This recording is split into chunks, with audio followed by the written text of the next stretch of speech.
RS academy. ముందుగా ఈరోజు జరిగిన జాతీయ, అంతర్జాతీయ, ప్రాంతీయ మరియు ఇతర అంశాలను క్షుణ్ణంగా పరిశీలిద్దాం. ముందుగా ఈరోజు కరెంట్ అఫైర్లో ఏంటి సార్ అంటే Bharat net project. Bharat net project ఏంటి సార్ అంటే మనకి దీని యొక్క భారత్ నెట్ అనేది భారతదేశంలో గ్రామీణ ప్రాంతాలకు ఏదైతే మన భారతదేశం ఉందో ఈ గ్రామీణ ప్రాంతాలకు బ్రాడ్బ్యాండ్ సేవలు భారతదేశంలోని మారుమూల ప్రాంతాలకు కూడా ఈ యొక్క భారత్ నెట్ అనే ఒక ప్రాజెక్ట్ ద్వారా ప్రతి ప్రాంతానికి బ్రాడ్బ్యాండ్ సేవలు అందించాలని బ్రాడ్బ్యాండ్ కనెక్టివిటీ అందించాలని ఈ యొక్క లక్ష్యం పెట్టుకోవడం జరిగింది. దశల వారీగా ఈ యొక్క భారత్ నెట్ ద్వారా ఏది సార్ అంటే మనకి ఈ భారత్ నెట్ ప్రాజెక్ట్ ద్వారా భారతదేశంలోని ప్రతి గ్రామానికి కూడా వివక్షత లేకుండా ప్రతి ప్రాంతానికి నెట్ అందించాలనే ఉద్దేశంతో ఈ భారత్ నెట్ ప్రాజెక్ట్ని ప్రారంభించడం జరిగినది. కాబట్టి కొంచెం జాగ్రత్త చూసుకోండి. డైరెక్ట్ క్వశ్చన్ అడుగుతాడు, భారతదేశంలోని మారుమూల ప్రాంతాలకి internet connectivity and broadband connectivity కోసం భారత ప్రభుత్వం ప్రారంభించిన ప్రాజెక్టు పేరు ఏమిటి అంటే మనకి ఏంటి సార్ అంటే భారత్ నెట్ కార్యక్రమాన్ని చెప్పవచ్చు. నెక్స్ట్ కరెంట్ అఫైర్ విషయానికి వెళ్ళిపోతే ఏంటి సార్ అంటే గౌహతిలో ఖేలో ఇండియా యూనివర్సిటీ గేమ్ను కేంద్ర యువజన మంత్రిత్వ శాఖ మంత్రి అయిన అనురాగ్ సింగ్ ఠాకూర్ గారు ప్రారంభించారు. ఏ పథకం సార్ అంటే ఖేలో ఇండియా గేమ్స్ని ఎవరు ప్రారంభించారు? మనకి యువజన మరియు క్రీడా మంత్రిత్వ శాఖ అయిన ఎవరు సార్ అంటే అనురాగ్ సింగ్ ఠాకూర్ గారు వీటిని ప్రారంభించడం జరిగినది. అయితే మనకి ఈ ఈశాన్య రాష్ట్రాలు అయిన 7 రాష్ట్రాలలో ఈ ఖేలో ఇండియా యూనివర్సిటీ గేమ్ అనేవి జరగబోతున్నాయి. ఖేలో ఇండియా యూనివర్సిటీ గేమ్స్ అనేవి ఈ యొక్క ఈశాన్య రాష్ట్రాలు అయిన ఇది మనకి ఈ 7 రాష్ట్రాలు జరగబోతున్నాయి. అంటే అస్సాము, అరుణాచల్ ప్రదేశ్, నాగాల్యాండ్, మణిపూర్, మిజోరం అండ్ మేఘాలయ, త్రిపుర ఇలాంటి రాష్ట్రాలన్నింటిలో కూడా మనకి ఏం నిర్వహించబోతున్నారు? ఖేలో ఇండియా యూనివర్సిటీ గేమ్ అనే దాన్ని నిర్వహించడం జరుగుతుంది. అయితే ఖేలో ఇండియా యూనివర్సిటీ గేమ్స్ని మనకి ఒక మస్కట్ను కూడా ప్రారంభించడం జరిగినది. అది ఏంటి సార్ అంటే సీతాకోక చిలుక ఆకారంలో బటర్ఫ్లై ఏ దాంట్లో సార్ మనకి సీతాకోక చిలుక ఆకారంలో ఉన్న అష్టలక్ష్మిని ఏం చేశారు సార్ అంటే మనకి దీని యొక్క మస్కట్గా పెట్టడం జరిగినది. అంటే ఈశాన్య రాష్ట్రాల యొక్క ఆకాంక్షగా దీన్ని ప్రవేశపెట్టడం జరిగినదిగా నరేంద్ర మోడీ ప్రకటించారు. గతంలో కూడా 2023లో మనకి 4వ ఖేలో ఇండియా యూనివర్సిటీ గేమ్ అనేవి జరిగాయి. గతంలో 2023లో మనకి 4వ ఖేలో ఇండియా యూనివర్సిటీ గేమ్లు అనేవి జరిగాయి. మనకి ఈ యొక్క ఖేలో ఇండియా యూనివర్సిటీ గేమ్ మనకి 5వ ఎడిషన్ అనేది ఈశాన్య రాష్ట్రాలలో 7 రాష్ట్రాలలో ఈ గేమ్స్ అని నిర్వహించబోతున్నారు. మనకి దీనిని దీనికి కేంద్ర యువజన మరియు క్రీడా శాఖ మంత్రి అయిన అనురాగ్ సింగ్ ఠాకూర్ గారు ప్రారంభించడం జరిగినది. మనకి దీని యొక్క మస్కట్ ఏంటి సార్ అంటే సీతాకోక బటర్ఫ్లై ఆకారంలో ఉన్న అష్టలక్ష్మిని మస్కట్గా పెట్టడం జరిగినదిగా చెప్పడం జరుగుతుంది. నెక్స్ట్ కరెంట్ అఫైర్ విషయానికి వెళ్ళిపోతే ఖజురహో డ్యాన్స్ ఫెస్టివల్ చాలా ఇంపార్టెంట్ అయిన ఫెస్టివల్ నాన్న. ఇది ప్రతి సంవత్సరం కూడా దీన్ని నిర్వహిస్తారు. ఏది సార్ అంటే మనకి ఖజురహో డ్యాన్స్ ఫెస్టివల్. ఏది సార్ అంటే ఖజురహో డ్యాన్స్ ఫెస్టివల్ అనేది ఖజురహో డ్యాన్స్ ఫెస్టివల్ అనేది మనకి 8వ ఎడిషన్ జరుగుతుంది సార్ అంటే 50వ ఎడిషన్ అనేది జరగడం జరుగుతుంది. 50వ ఎడిషన్ని నిర్వహిస్తున్నారు. ఎక్కడ జరగబోతుంది సార్ అంటే మధ్యప్రదేశ్లో ఇది జరగబోతుంది. మనకి మధ్యప్రదేశ్ ముఖ్యమంత్రి అయిన డాక్టర్ మోహన్ యాదవ్ గారు దీన్ని ప్రారంభించనున్నారు. ఎవరు ప్రారంభించనున్నారు సార్ అంటే మధ్యప్రదేశ్ సీఎం అయిన మోహన్ యాదవ్ గారు ఈ యొక్క ఖజురహో డ్యాన్స్ ఫెస్టివల్ని ప్రారంభించడం జరుగుతుంది. ఎప్పటి నుంచి జరగనుంది సార్ అంటే ఇది ఫిబ్రవరి 26వ తారీఖు నుంచి ఈ ఖజరహో డ్యాన్స్ ఫెస్టివల్ అనేది జరగనున్నట్టుగా ప్రకటించడం జరిగింది. అంటే దేశంలోని ప్రముఖమైన నృత్యాలు ఏవైతే ఉంటాయో ఈ ఉత్సవంలో ఖజరహో డ్యాన్స్ ఫెస్టివల్లో భాగంగా ఆ ప్రధానమైన నృత్యాలు ఇక్కడ ప్రదర్శించడం జరుగుతుంది. ఆ నృత్యాల విషయానికి వస్తే మనకి ఏ నృత్యాలు ఉన్నాయి సార్ అంటే, ఒకటి కథక్ అనే డ్యాన్స్, దాని తర్వాత అక్కడ నుంచి భరతనాట్యం,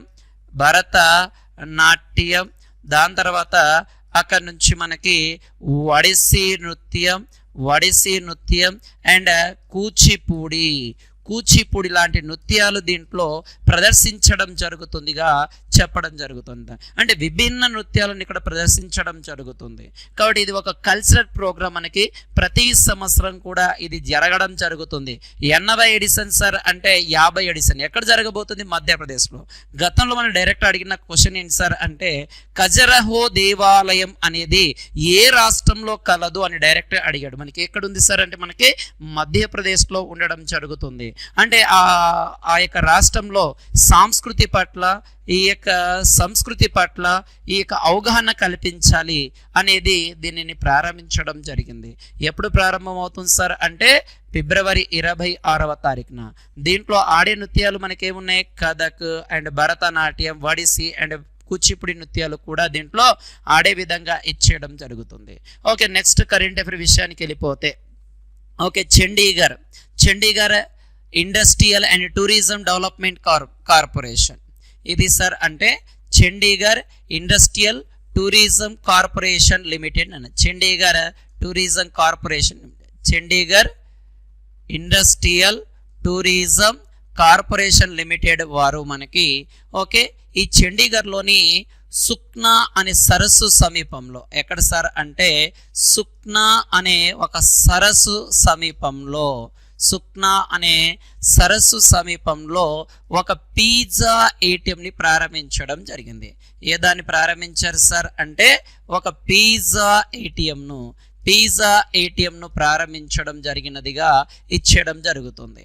అంటే ఈ పిజ్జా ఏటీఎంను పరిచయం చేశారు మనకి చండీగఢ్లో. మనకి ఈ సుఖ్నా సరస్సులో కేవలం 3 నిమిషాల్లోనే ఏదైతే పిజ్జా ఉంటుందో ఈ 3 నిమిషాలలోనే మనకి ఏం చేస్తుంది సార్, ఆ పిజ్జాను వేడి చేసి ఇవ్వడం జరుగుతుందిగా ఇచ్చేయడం జరుగుతుంది. ఇలాంటి కార్యక్రమం ప్రారంభించడం భారతదేశంలో, ఉత్తర భారతదేశంలో ఇది మొదటిసారిగా చెప్పడం జరుగుతుంది మనకి అని చెప్పవచ్చు. చాలా చాలా ఇంపార్టెంట్. ఎవరు ప్రవేశపెట్టారు? మనకి Chandigarh industrial tourism corporation limited వారు మనకి ఈ యొక్క 3 నిమిషాల్లో వేడి చేసే ఒక పిజ్జా ఏటీఎంని ప్రారంభించడం జరిగినది. ఓకే, ఉత్తర భారతదేశంలో ఇది మొదటిగా చెప్పవచ్చు. ఓకే, నెక్స్ట్ కరెంట్ అఫైర్ విషయానికి వెళ్ళిపోతే ఓకే, ప్రముఖ రాజ్యాంగ నిపుణుడు అండ్ సుప్రీంకోర్టు సీనియర్ న్యాయవాది మరణించడం జరిగింది. ఎవరు సార్ అంటే Fali S Nariman. Supreme court senior న్యాయమూర్తిగా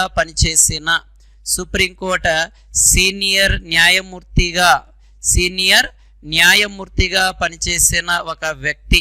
ఎవరు సార్ అంటే మనకి ఓకే ఫాలీ ఎస్ నారిమన్ అనే వ్యక్తి మరణించడం జరుగుతుంది. కాబట్టి కొంచెం జాగ్రత్తగా చూడండి. మనకి భారతదేశం యొక్క అత్యున్నత న్యాయస్థానం అయిన సుప్రీంకోర్టు,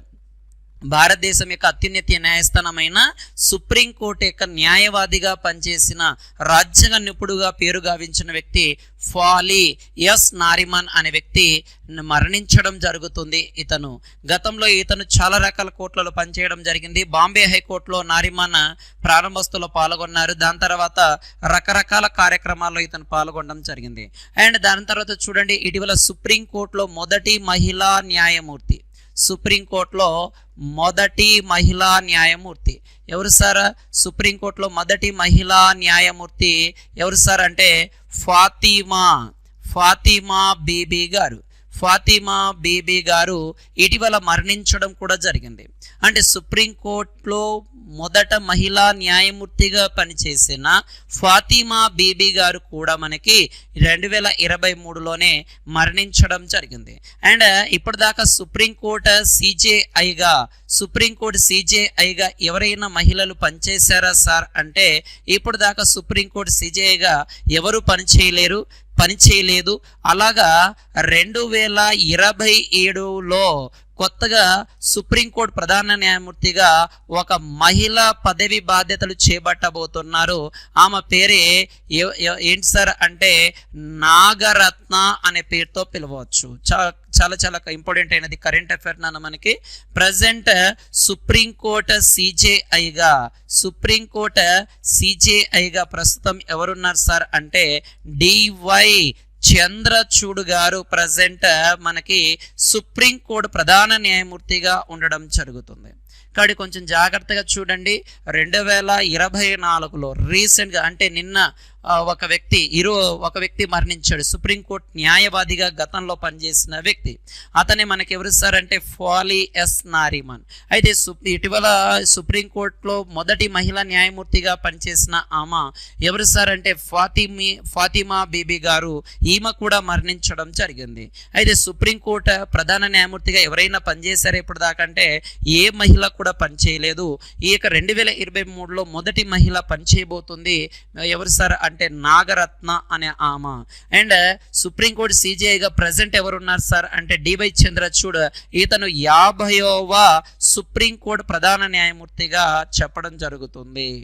ఓకే, ఇలా నాన్న కూడా గతంలో సుప్రీంకోర్టు ప్రధాన న్యాయమూర్తిగా పనిచేశారు వైవి చంద్రచూడ్. వైవి చంద్రచూడే సుప్రీంకోర్టు యొక్క సుప్రీంకోర్టులో అత్యధిక కాలం ప్రధాన న్యాయమూర్తిగా పనిచేసిన వ్యక్తి. ఓకే, దాని తర్వాత నెక్స్ట్ కరెంట్ అఫైర్ విషయానికి వెళ్ళిపోతే సింగపూర్కు చెందిన 8 ఏళ్ల క్రీడాకారుడు చెస్ ప్రపంచంలోనే అపురూపమైన ఒక ఘనత సాధించడం జరిగింది. ఓకే, 8 ఏళ్ల బ్రాండిజ్ చెస్ అనేది ప్రపంచంలోనే ఒక ఘనత సాధించడం జరిగినది మనకి. ఓకే, స్విట్జర్లాండ్లో జరిగిన ఈ యొక్క 3 గంటల ఆటలో అన్బాగ్డ్ అయిన ఫిలిప్ గ్రాండ్ మాస్టర్ అయిన జెసెక్ స్టోఫా పైన విజేతగా నిల్చోవడం జరిగింది. ఓకే, కాబట్టి మనకి ఇతను 8 సంవత్సరాల కుర్రవాడిన అతని పేరు ఏంటి సార్ అంటే అశ్వత్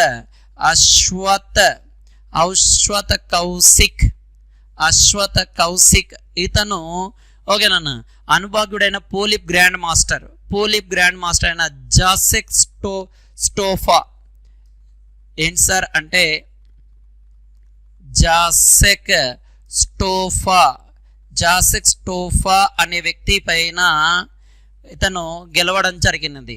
అంటే గతంలో మనకి ఇతను గ్రాండ్ మాస్టర్ ఇచ్చేయడం జరిగింది. ఒక గ్రాండ్ మాస్టర్ని ఓడించిన అతి చిన్న వయస్కుడు ఎవరు సార్ అంటే ఇతను కేవలం 8 సంవత్సరాలు. కొంచెం జాగ్రత్తగా గుర్తుపెట్టుకున్నాను. మనకి ఇతనికి 8 సంవత్సరాల 6 నెలల వయసు. నెక్స్ట్ కరెంట్ అఫైర్ విషయానికి వెళ్ళిపోతే గోవా ప్రభుత్వం ప్రపంచ బ్యాంక్ యొక్క సహకారంతో బ్లెండెడ్ ఫైనాన్స్ సౌకర్యాన్ని ప్రారంభించడం జరిగింది. అంటే గోవా రాష్ట్రం నాన్న. ఓకే, ఇది సార్ అంటే మనకి గోవా రాష్ట్రం. ఓకే, గోవా రాష్ట్రం వరల్డ్ బ్యాంక్ యొక్క సహకారంతో ఒక దానిని ప్రారంభించనుంది. ఏంటి సార్ అంటే బ్లెండెడ్ ఫైనాన్స్ సౌకర్యం. బ్లెండెడ్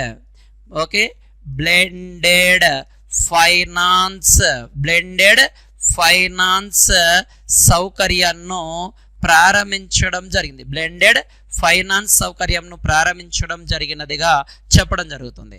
అంటే పర్యావరణం పైన తలెత్తే సమస్యలను ఎదుర్కోవాలనే లక్ష్యంతో ఈ యొక్క వరల్డ్ బ్యాంక్ యొక్క సహకారంతో బ్లెండెడ్ ఫైనాన్స్ సౌకర్యాన్ని గోవా ప్రారంభించడం జరిగిందిగా చెప్పవచ్చు. భారతదేశంలో మనకు కామన్ సివిల్ కోడ్ భారతదేశంలో కామన్ సివిల్ కోడ్ని అమలు చేస్తున్న కామన్ సివిల్ కోడ్ని అమలు చేస్తున్న ఏకైక రాష్ట్రం ఇది. 2023లో కామన్ సివిల్ కోడ్ని చేసిన భారతీయ మొదటి రాష్ట్రం. ఓకే, భారతదేశంలో కామన్ సివిల్ కోడ్ పైన చట్టం చేసిన మొదటి భారతీయ రాష్ట్రం ఏది సార్ అంటే మనకి ఏది మొదటి భారతీయ రాష్ట్రం ఉత్తరాఖండ్ రాష్ట్రంగా చెప్పడం జరుగుతుంది. ఉత్తరాఖండ్ రాష్ట్రం భారతదేశంలోనే మొట్టమొదటిసారిగా కామన్ సివిల్ కోడ్ పైన చట్టం చేసిన రాష్ట్రం ఉత్తరాఖండ్గా. అయితే కామన్ సివిల్ కోడ్ని అమలు చేస్తుంది మనకు గోవా అని చెప్పారు కదా సార్ అంటే ఇది గత స్వాతంత్ర రాకపూర్వం నుంచి వచ్చింది. కానీ భారతదేశంలో ఈ కామన్ సివిల్ కోడ్ పైన చట్టం చేసిన మొదటి రాష్ట్రం ఏది సార్ అంటే ఉత్తరాఖండ్గా చెప్పవచ్చు. కామన్ సివిల్ కోడ్ అంటే ఇక్కడ అందరికీ ఒకే రకమైన చట్టాలు వర్తిస్తే మనకి విడాకులు కావచ్చు, వివాహం కావచ్చు, వారసత్వం కావచ్చు, ఎలాంటి చట్టాలైనా అందరికీ సమానంగా ఉంటుంది. దాన్ని కామన్ సివిల్ కోడ్ అనే పేరుతో పిలుస్తాం. దీన్ని ఉమ్మడి పౌర స్మృతి అంటాం తెలుగులో. ఓకే, నెక్స్ట్ కరెంట్ అఫైర్ విషయానికి వెళ్ళిపోతే ఓకే ఈ యొక్క పెమా ఖండ్ ప్రకటించడం జరిగింది మనకి ఏది సార్ అంటే అరుణాచల్ ప్రదేశ్ యొక్క సీఎం హర్ జల్ మిషన్ పథకం 100% మైలురాయిని దాటింది అని చెప్పడం జరిగింది. అంటే ఈశాన్య రాష్ట్రంలో వన్ ఆఫ్ ద స్టేట్ ఏది సార్ అంటే అరుణాచల్ ప్రదేశ్ రాష్ట్రం. ఈ అరుణాచల్ ప్రదేశ్ రాష్ట్రం యొక్క సీఎం ఎవరు సార్ అంటే పేమా. ఓకే, ఏది సార్ అంటే పేమా ఖండ్ అనేది ఈ అరుణాచల్ ప్రదేశ్ సీఎం అని చెప్పవచ్చు. అయితే కేంద్ర ప్రభుత్వం ఒక ప్రతిష్టాత్మకమైన ఒక కార్యక్రమం అమలు చేస్తుంది. దాన్ని మనం ఏమంటాం సార్ అంటే జల్ జీవన్ మిషన్ అనే పేరుతో పిలవడం జరుగుతుంది. ఈ పథకాన్ని కేంద్ర ప్రభుత్వం ప్రారంభించారు Jal Jeevan mission. Okay, Jal Jeevan mission కింద ఒక దాన్ని ఇచ్చేస్తున్నారు. అదే ఏంటి సార్ అంటే హర్ ఘర్ జల్ ప్రతి ఇంటికి నీటిని అందించాలి దీని కింద. ఓకే, జల్ జీవన్ మిషన్ కింద ప్రతి ఇంటికి నీళ్ళు అందించాలి. అలాగా ఈశాన్య రాష్ట్రంలో 100% ఈ హర్ ఘర్ జల్ పథకాన్ని అమలు చేసిన మొదటి రాష్ట్రంగా అరుణాచల్ ప్రదేశ్ ఉండడం జరుగుతుంది. దాంతోపాటు దేశంలో 10వ స్థానంలో నుంచవడం జరిగినదిగా ప్రకటించడం జరిగినది మనకి ఇది.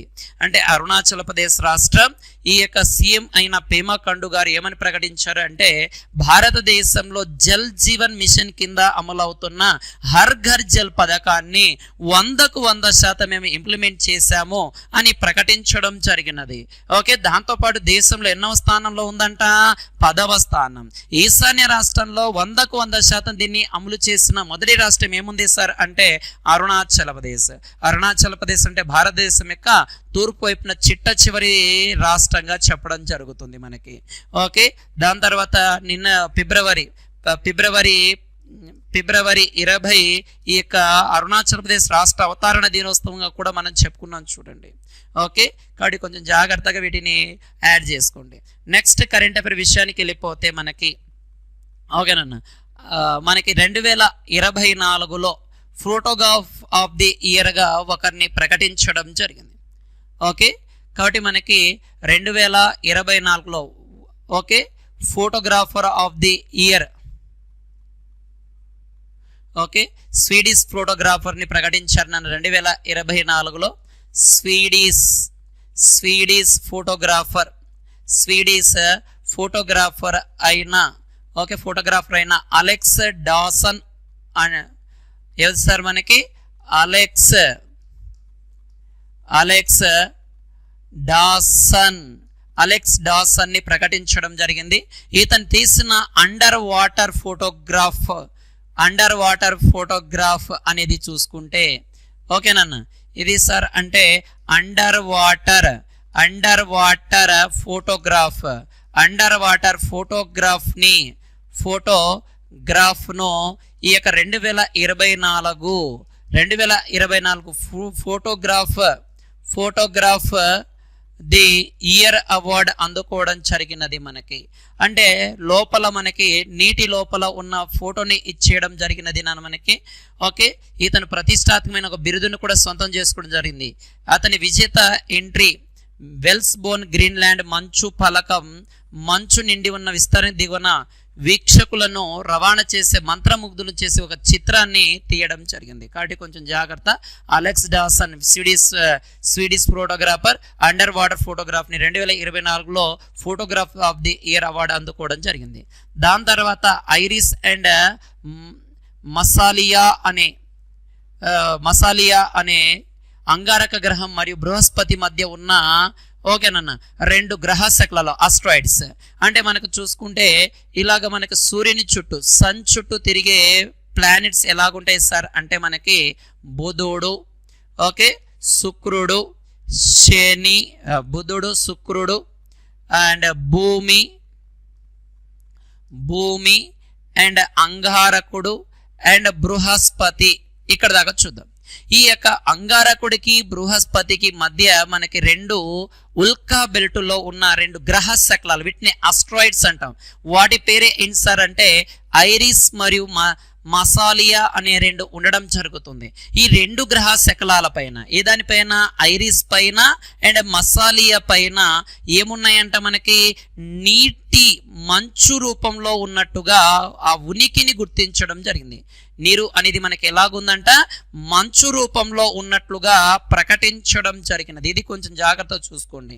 ఓకే, అంగారకుడికి అండ్ బృహస్పతి లేదా గురుడు, ఓకే, మార్స్ అండ్ జూపిటర్ మధ్యలో మనకి ఈ అస్ట్రాయిడ్స్ అనేవి ఉంటాయి. ఈ అస్ట్రాయిడ్ లో 2 అస్ట్రాయిడ్స్ మనకి ఉల్కా బెల్ట్ లో ఉన్న అస్ట్రాయిడ్ ఐరిస్ అండ్ మసాలియా అనే 2 ఇవి ఉన్నాయి. దాంట్లో మనకి వాటి ఉపరితలాల పైన నీటి మంచు ఉనికిని గుర్తించినట్లుగా ఈ పిలుకోవడం జరిగినది. మనకు రీసెంట్గా 2 days బ్యాక్ దీని గురించి కూడా చదివాం. కాబట్టి కొంచెం జాగ్రత్తగా చూడండి. నెక్స్ట్ కరెంట్ అఫైర్ విషయానికి పోతే దుబాయ్లో జరిగిన గల్ఫ్ ఫుడ్ 2024లో భారతదేశం పాల్గొని అత్యుత్తమైన ప్రతిభను కనబర్చడం జరిగినదిగా పేర్కొనవచ్చు. ఎక్కడ జరిగింది సార్ అంటే దుబాయ్లో జరిగిన గల్ఫ్ ఫుడ్ 2024. 350 పైగా భారతీయ కంపెనీలు తమ విభిన్న ఉత్పత్తులను ఇక్కడ ప్రదర్శించిందన్న. దాదాపుగా 350 అబోవ్ కంపెనీస్ వాళ్ళ యొక్క తమ విభిన్న ఉత్పత్తులు అంటే ప్రొడక్ట్స్ ని ఇక్కడ ప్రదర్శించడం జరిగినది. అండ్ భారతదేశం యుఏఈలో విశేషమైన ఉనికిని కలిగి ఉంది, ఒక ప్రత్యేకమైన ఉనికిని కలిగి ఉందని చెప్పడం జరిగింది. ఆహార సరఫరా పరిశ్రమలలో గ్లోబల్ లీడర్గా భారతదేశం అభివృద్ధి చెందుతున్న పాత్రని ప్రకటించారు. అంటే ఈ యొక్క ఆహార సరఫరా పరిశ్రమల్లో ఫుడ్ అని మనము సప్లై చేస్తున్న ఇండస్ట్రీస్లో భారతదేశం అభివృద్ధి చెందుతున్న పాత్రను పోషిస్తుంది అని చెప్పడం జరుగుతుంది. యుఏఈ భారతదేశం యొక్క 3వ అతిపెద్ద వాణిజ్య భాగస్వామిగా అవతరించడం జరిగింది. అంటే యుఏఈ అనేది భారతదేశం యొక్క అంటే యునైటెడ్ అరబ్ ఎమిరేట్స్ భారతదేశం యొక్క 3వ అతిపెద్ద వాణిజ్య భాగస్వామి. భారతదేశ దేశీయ ఆహార పరిశ్రమ 2029 నాటికి ఆకట్టుకునే $220 బిలియన్ చేరుకుంటుందని అంచనా వేయడం జరిగింది. ఇక్కడ ప్రతి పాయింట్ చాలా జాగ్రత్తగా చూడండి అన్న. ఎందుకు గ్లోబల్ లీడర్గా ఆహార పరిశ్రమలో ఉండబోతుంది అండ్ యుఏఈ అనేది భారతదేశానికి ఎన్నవ అతిపెద్ద వాణిజ్య భాగస్వామి అండ్ 2029 నాటికి $620 మిలియన్ చేరుకుంటుంది ఆహార పరిశ్రమ భారతదేశం అని కూడా ఈ యుఏఈ ప్రకటించడం జరిగింది.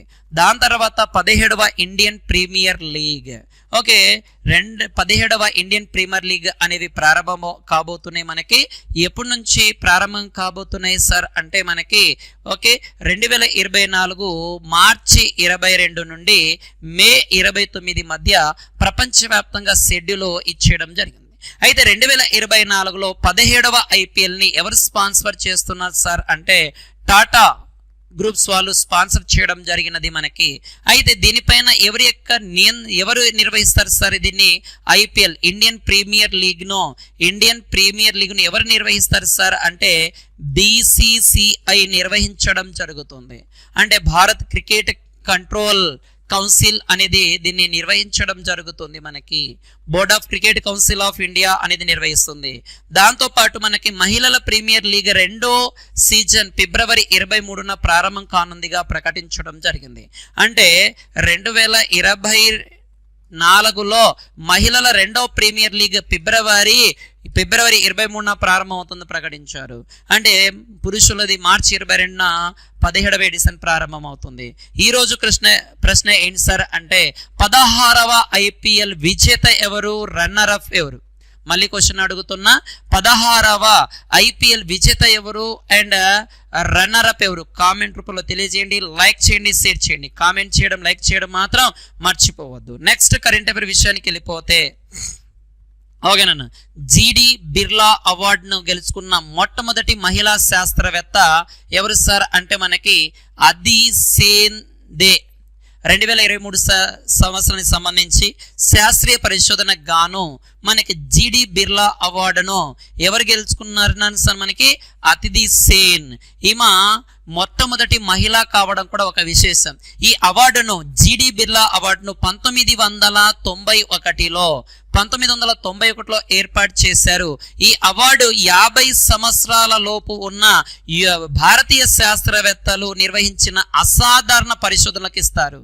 అంటే బిలో 15 ఇయర్స్ ఉండాలా, అది కూడా ఇండియన్ సైంటిస్ట్ ఉండి వాళ్ళ యొక్క అత్యుత్తమైన ప్రతిభను కనబడిస్తే వాళ్ళకి ఇవ్వడం జరుగుతుంది. ఓకే, ప్రయాగరాజ్లోని హరీష్ చంద్ర రీసెర్చ్ ఇన్స్టిట్యూట్ చెందిన విశిష్ట భారతీయ శాస్త్రవేత్త ఎవరు సార్ అంటే అతిథి సేన్ దే అనేది ఉండడం జరుగుతుంది. ఈమె ఏ రంగానికి చెందినది సార్ అంటే భౌతిక శాస్త్రం. ఓకే, భౌతిక శాస్త్రంలో కృషి చేసినందుకు ఈమె విశిష్టతకు గుర్తించి ఈ ప్రతిభను ఇవ్వడం జరిగింది. కాబట్టి ఎవరికి ఏ రంగంలో ఇచ్చారు, ఎందుకు ఇచ్చారు అనేది కూడా కొంచెం జాగ్రత్తగా మనం చూడవలసిన అంశం. దాని తర్వాత సైనిక వ్యాయామం. ఓకేనా, ఓకే, ఆర్మీ ఎక్సర్సైజ్ యొక్క పేరు ఏంటి సార్ అంటే శాంతి ప్రయాస్ 4. శాంతి ప్రయాస్ 4 అనేది నేపాల్లో ప్రారంభమైంది నాన్న. ఓకే, సైనిక వ్యాయామం ఆర్మీ ఎక్సర్సైజ్ నాన్న. ఇది శాంతి ప్రయాస్ 4 అనేది ఇది ఒక మల్టీ ఆర్మీ ఎక్సర్సైజ్ అంటాం. బహుళ జాతి సైనిక వ్యాయామం అనేది మనకు ఉండడం జరుగుతుంది. దాదాపుగా భారతదేశము, బంగ్లాదేశ్, పాకిస్తాన్తో కలిపి దాదాపుగా ఈ యొక్క ఎక్సర్సైజ్లో, ఈ వ్యాయామంలో 19 దేశాలు పాల్గొనడం జరుగుతుంది. నేపాల్ ప్రధానమంత్రి అయిన పుష్పకమల్ దాహాల్ ప్రచండ ప్రత్యేకమైన వేడుకగా దీన్ని ప్రారంభించడం జరిగినది. మనకి ఇది ఎక్కడ సార్ అంటే Birendra peace operation training centre లో ఈ బహుళ జాతి సైనిక వ్యాయామం అనేది జరిగింది. కాబట్టి ఎన్నవది అంటే మనకి 4వది. ఎన్ని దేశాలు పాల్గొంటున్నాయి? 19 దేశాలు. ఎక్కడ జరుగుతున్నాయి? మనకి నేపాల్లో జరగబోతుంది. ఎవరు ప్రారంభించారు? నేపాల్ ప్రధానమంత్రి అయిన పుష్పకమల్ దాహాల్ ప్రచండ దీన్ని ప్రారంభించారు. ఓకే, ఆల్రెడీ మనం నిన్న ఒక ఇండియన్ ఎయిర్ ఫోర్స్ యొక్క వ్యాయామం చూసాం మనం. దాదాపుగా 50 దేశాల దగ్గర పాల్గొన్నాయి. ఇక జైసల్మేర్లో, రాజస్థాన్లో ఇది కూడా యాడ్ చేసుకోండి. దాని తర్వాత ఒడిశా రాష్ట్రంలో దేశంలోని తొలిసారిగా సిల్క్ ఇండియా కేంద్రాన్ని ప్రధాని ప్రారంభించడం జరిగింది. ఓకే, ఈ యొక్క కేంద్ర మంత్రి ధర్మేంద్ర ప్రధాన్ అనే వ్యక్తి ఒడిశాలోని సంబల్పూర్లో భారతదేశంలోనే మొట్టమొదటిసారిగా సిల్క్ ఇండియా సెంటర్ని ప్రారంభించడం జరిగింది. అంటే దీని ద్వారా ఏం చేస్తారు? సిల్క్ ఇండియా సెంటర్ ద్వారా ఏం చేస్తారు సార్ అంటే క్వాలిటీ ఎడ్యుకేషన్, నాణ్యమైన విద్య అండ్ సిల్క్ చేస్తారంటే నైపుణ్య శిక్షను అందించడం యువతకు. అంటే ఎవరైతే యూత్ ఉంటారో ఆ యూత్ కి ఎంప్లాయ్మెంట్ కల్పించడం కూడా ఇచ్చేయడం జరుగుతుంది. అంటే 21వ శతాబ్దానికి సమర్థవంతమైన శ్రామిక శక్తిని సృష్టించడం కోసం దీన్ని ప్రారంభించడం జరిగినదిగా చెప్పడం జరుగుతుంది మనకి ఇది. అయితే ఈ సిల్క్ ఇండియా సెంటర్లో అతి తక్కువ ధరతోనే కోర్సుల ప్రవేశం కూడా ఉంటుందని ఈ యొక్క ధర్మేంద్ర ప్రధాన్ గారు చెప్పడం జరిగినది. కాబట్టి మళ్ళీ చెప్తున్నా చూడనా, కేంద్ర మంత్రి ధర్మేంద్ర ప్రధాన్ గారు భారతదేశంలోనే మొట్టమొదటిసారిగా సిల్క్ ఇండియా సెంటర్ని ఒడిశా రాష్ట్రంలో ప్రారంభించారు. ఎందుకు ప్రారంభించారు సార్ అంటే ఈ యువత ఎవరైతే ఉంటారో వాళ్ళకు నాణ్యమైన విద్యను అందించడం అండ్ నైపుణ్య శక్తిని నైపుణ్య శిక్షణను అందించడం, యువతకు సాధికారత కల్పించడం కోసం దీన్ని ప్రారంభించారు. ఓకే, కాబట్టి మనకి ఈ యొక్క సిల్క్ ఇండియా ఎక్కడ ప్రారంభించారు? మనకి ఒడిశా రాష్ట్రంలో ప్రారంభించడం జరిగినది. ఇది కొంచెం జాగ్రత్తగా చూడండి. నెక్స్ట్ కరెంట్ అఫైర్కి వెళ్ళిపోతే ఏంటి సార్ అంటే ఇండియన్ డిఫెన్స్ ఎక్విప్మెంట్ పైన సెమినార్ సెట్ 2024ను ఎక్కడ నిర్వహించారు సార్ అంటే ఢాకాలో నిర్వహించడం జరిగినదిగా ప్రకటించడం జరిగింది. బంగ్లాదేశ్లోని భారత హై కమిషనర్ అయిన ప్రణయ్ వర్మ, బంగ్లాదేశ్ ఆర్మ్డ్ ఫోర్స్ అయిన division principal staff officer lieutenant general MR Shami ఢాకాలో భారత రక్షణ పరికరాల పైన సెమినార్ నిర్వహించడం జరిగింది. అంటే భారతదేశం యొక్క ఈ యొక్క డిఫెన్స్ యొక్క వెపన్స్ పైన సెమినార్ నిర్వహించారు. దీన్నే సెమినార్ సైట్ 2024 ఢాకాలో నిర్వహించడం జరిగినదిగా చెప్పడం జరుగుతుంది. దీన్ని సైడ్ 2024 అనే పేరుతో కూడా పిలవడం జరుగుతుంది. దీనికోసం బంగ్లాదేశ్ కోసం భారతదేశం $500 మిలియన్ రక్షణ రేఖను కూడా ఉపయోగించుకుంటుందని ప్రకటించారు. కాబట్టి డైరెక్ట్ అంటాడు మనకి సెమినార్ సైడ్ 2024 ఎక్కడ జరిగిందంటే ఢాకాలో జరిగింది. ఓకే, దాని తర్వాత మనకి next current affair Shashi Tharoor. Okay, Congress పార్టీలో ఒక senior leader Shashi Tharoor and భారతదేశం తరపున ఓకే ఐఎన్సి సెక్రటరీ జనరల్ కూడా పోటీ చేసిన వ్యక్తి. తర్వాతలో ఇతను విరమింప చేసుకోవడం జరిగింది తన యొక్క నామినేషన్ని. ఏదైతే అదైంది మనకి శశి థరూర్ ఫ్రాన్స్ దేశం యొక్క అత్యున్నత పురస్కారం అయిన ఏది సార్ అంటే Chevalier de la Legion de Honneur అనే పౌర పురస్కారం లేదా అవార్డును ప్రదానం చేశారు. ఎవరికి? శశి థరూర్. ఈ అవార్డు పేరు ఏంటి సార్ అంటే Chevalier de la Legion de Honneur అనే అవార్డుని ప్రదానం చేయడం జరిగింది. అంటే మాజీ మంత్రి శశి థరూర్కి ఫ్రెంచ్ ప్రభుత్వం 2023 ఆగస్టులో ప్రకటించడం జరిగింది. అనేక పుస్తకాల రచయిత మరియు తిరువనంతపురంలో కాంగ్రెస్ నుంచి ఎంపీ అయిన శశి థరూర్ ఫ్రెంచ్ సెనేట్ యొక్క అధ్యక్షుడుగా గెరార్డ్ లాప్చర్ ఫ్రెంచ్ రాయబారి కార్యాలయంలో ప్రతిష్టాత్మకమైన ఈ అవార్డును ప్రదానం చేయడం జరిగినది.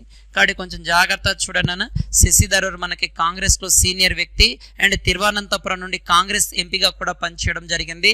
గతంలో మనకి యుఎన్ఓ సెక్రటరీ జనరల్కి పోటీ చేసిన వ్యక్తి కూడా. ప్రజెంట్ యుఎన్ఓ సెక్రటరీ జనరల్ ఎవడు ఉన్నారు సార్ అంటే ఆంటోనియో గుటెరస్ అనే వ్యక్తి ఉన్నాడు. కాబట్టి రెండు కూడా కొంచెం జాగ్రత్తగా చూడండి.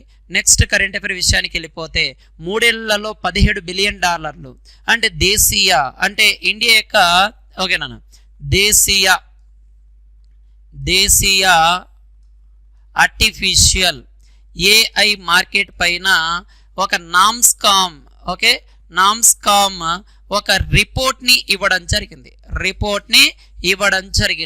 అంటే కృత్రిమ మేధస్సు ఆర్టిఫిషియల్ ఇంటెలిజెన్సీ మార్కెట్ అనేది చూసుకుంటే 2025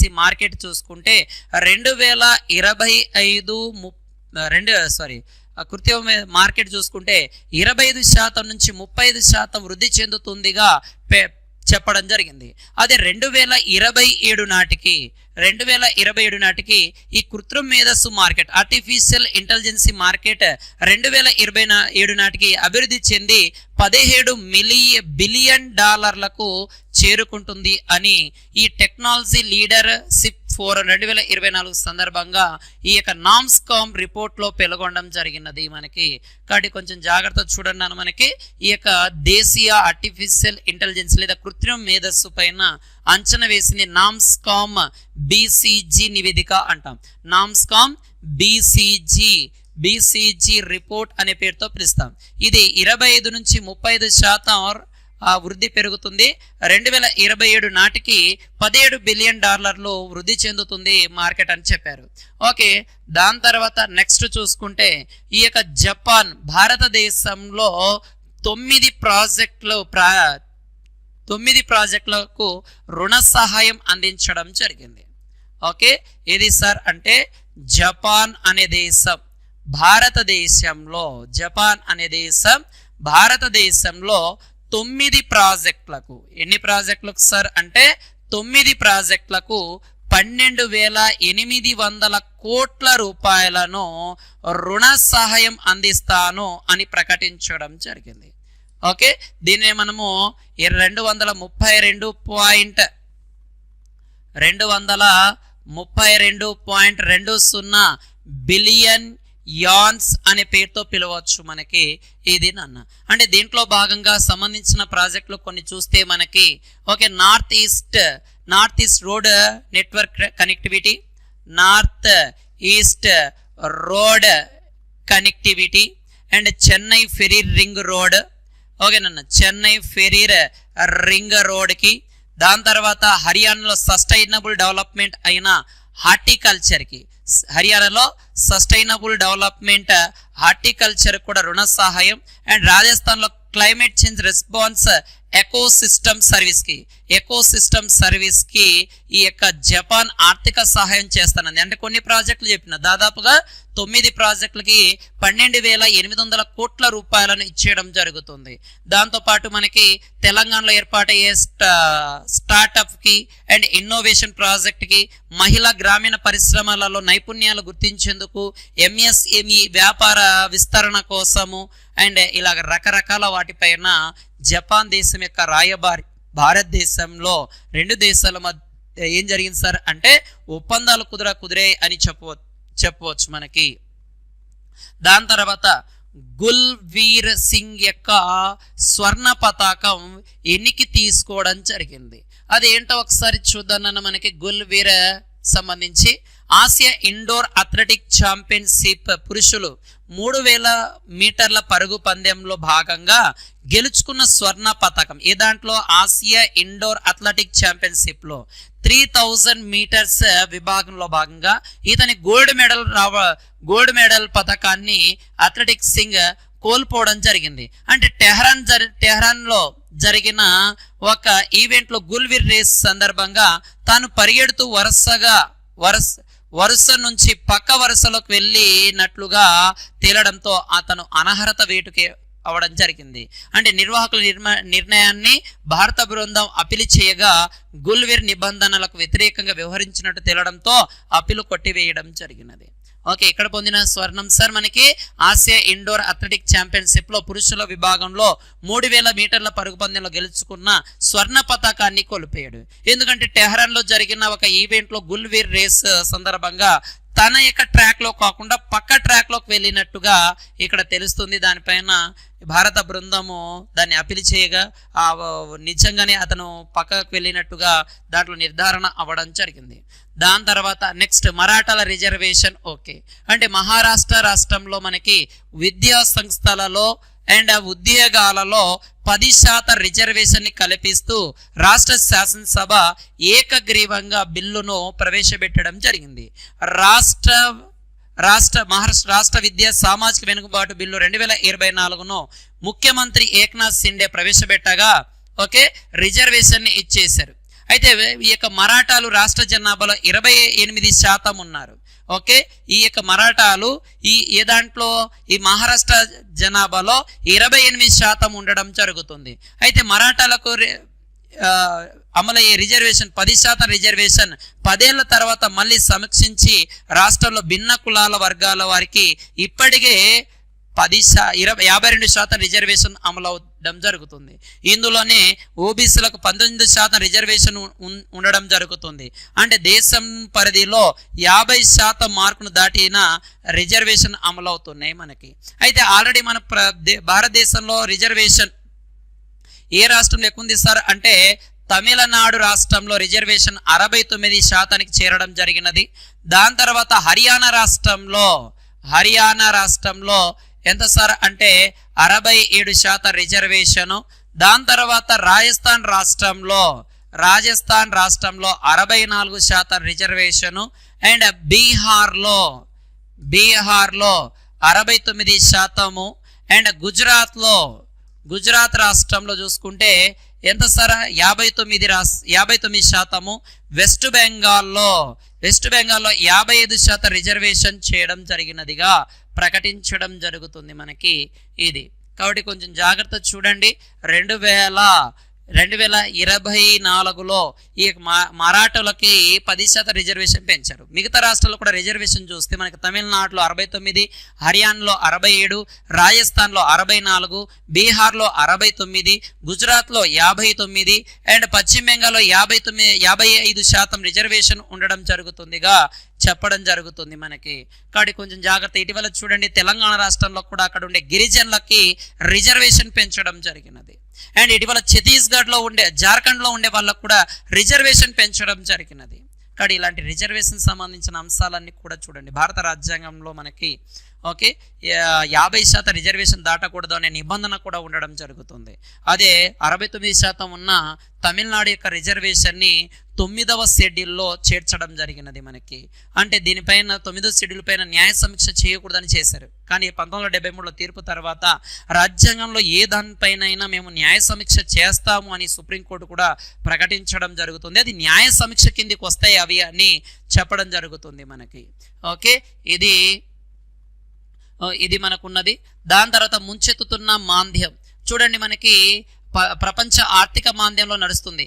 దాదాపుగా 18 దేశాల్లో ఆర్థిక మాంద్యం యొక్క ఛాయలు కనబడుతూ ఉన్నాయి. జాబితాలో ఎక్కువగా యూరప్ దేశాలు ఎక్కువగా ఉండడం జరుగుతుందిగా చెప్పవచ్చు మనకి. అంటే చూడండి కెనడాలో 0.3%, న్యూజిలాండ్లో 0.3%, డెన్మార్క్లో 0.7%, అత్యధికంగా బెహ్రెయిన్లో 2.4%, ఈక్వెడార్లో 1.3% అండ్ ఐర్లాండ్లో 1.9% అండ్ లిథువేనియాలో 3% అండ్ ఐస్లాండ్లో చూడండి 3.8%, అత్యధికంగా 3.8%, మాల్డవ్ ఎక్కడ సార్ అంటే మలేషియాలో 2.1%. ఇలాగ మనకి ఏమవుతుంది సార్ అంటే ఎక్కువగా ఆర్థిక మాంద్యం ఎక్కువగా ఎక్కడున్నాయి సార్ అంటే యూరప్ దేశాలే అత్యధికంగా ఉండడం జరుగుతుంది. ఈ అంశాన్ని కొంచెం జాగ్రత్తగా చూడండి. ప్రపంచవ్యాప్తంగా ఆర్థిక మాంద్యము ఎక్కువగా ఏ దేశాల్లో ఉన్నాయి సార్ అంటే యూరప్ దేశాల్లో. అంటే ఇప్పుడు రీసెంట్గా మళ్ళీ 18 దేశాల్లో ఆర్థిక మాంద్యం అనేది నెలకొల్పడం జరిగింది. స్విట్జర్లాండ్ పోటీగా కాశ్మీర్ని అభివృద్ధి చేస్తామని భారతదేశ ప్రధానమంత్రి అయిన నరేంద్ర మోడీ గారు ప్రకటించారు. ఇటీవల ఆల్రెడీ మనకి జమ్మూ అండ్ కాశ్మీర్లో 370 ఆర్టికల్ను రద్దు చేశారు. మనం ఆల్రెడీ చూసాం. 370 ఆర్టికల్ని రద్దు చేసి దాన్ని అభివృద్ధి బాటలో ప్రయాణించడం జరిగినదిగా ఇచ్చేయడం జరుగుతుంది. అంటే ఈ యొక్క జమ్మూ అండ్ కాశ్మీర్లో రకరకాల కార్యక్రమాలు చేస్తూ ఉన్నారు.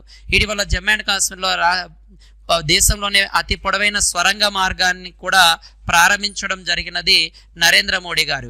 ఎక్కడ దేశంలోనే పొడవైన స్వరంగ మార్గాన్ని ఎక్కడ ప్రారంభించారు సార్ అంటే మనకి ఉదంపూర్ శ్రీనగర్ బారాముల్లా లింక్ ద్వారా. ఎక్కడ సార్ అంటే ఉదంపూర్